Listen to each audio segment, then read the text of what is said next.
बिस्मिल्लाहिर्रहमानिर्रहीम अल्लाहुम्मा सल्ली अला मुहम्मद व आले मुहम्मद। तमाम तारीफ़ें अल्लाह के लिए, दरूद व सलाम मोहम्मद व आले मोहम्मद के लिए। अस्सलामु अलैकुम अज़ीज़ान मोहतरम। अगरचे कि माह शाबान का आधा हिस्सा गुजर चुका है, लेकिन अभी भी वो अफराद के जो खुदावंद आलम का कुर्ब हासिल करना चाहते हैं, जो जहन्नुम से रिहाई का परवाना हासिल करना चाहते हैं, जो अपने आमाल की दुरुस्तगी करना चाहते हैं, उनके लिए अभी भी लम्हात मौजूद हैं। अहादीस और रवायात में माह शाबान की फजीलत के हवाले से बहुत ज़्यादा हमें ताकीद मिलती है। इस माह मुबारक की हुर्मत माह रमज़ानुल मुबारक के बराबर ही करार दी गई है।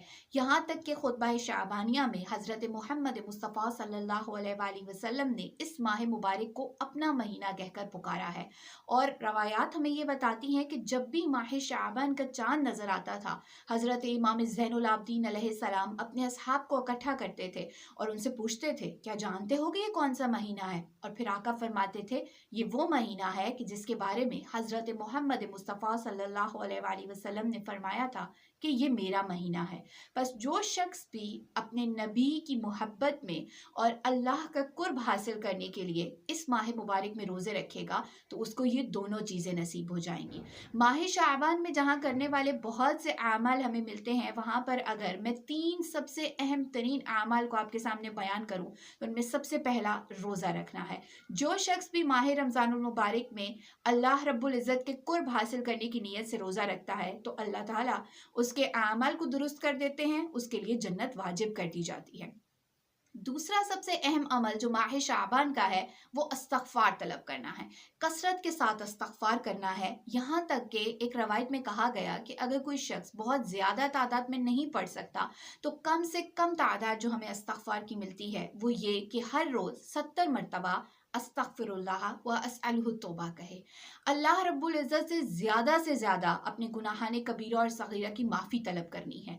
इसलिए कि जनाब रसूल अल्लाह सल्लल्लाहु अलैहि वसल्लम ने फरमाया है कि ये वो महीना है कि जिसमें इंसान को मोहलत दी गई है कि वो अपने आप को गुनाहों से पाक कर ले और माह रमज़ानुल मुबारक के लिए अपने आप को अपने रब के लिए खालिस करके पेश कर दे।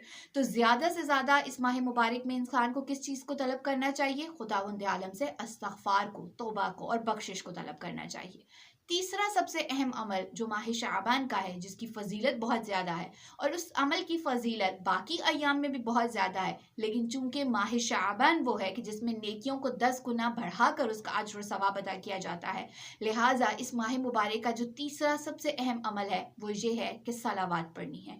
ज़्यादा से ज़्यादा हज़रत मोहम्मद मुस्तफ़ा सल्लल्लाहु अलैहि वसल्लम और उनकी पाक व पाकीज़ा आल पर दरूद व सलाम भेजना है। इस अमल से ना सिर्फ ये कि गुनाहाने कबीरा और सगीरा भी माफ़ हो जाएंगे, बल्कि इंसान की नेकियों में भी इजाफा होता चला जाएगा। तो अभी भी वक्त है, अभी भी मोहलत है। अगर कोई शख्स ये चाहता है कि वो माह रमज़ानुल मुबारक से पहले अपने आप को पाक व पाकीज़ा कर ले, और इसलिए भी कि वो माह रमज़ानुल मुबारक में जो अल्लाह की खुसूसी नेमतें और रहमतें हैं उनको समेट सके, तो ये माह शाबान उसके लिए एक सुनहरी मौका है कि वो किस तरह से अपने आमाल को दुरुस्त कर सकता है। अल्लाहुम्मा सल्ली अला मुहम्मद व आले मुहम्मद वअज्जिल फरजहुम व फरजना।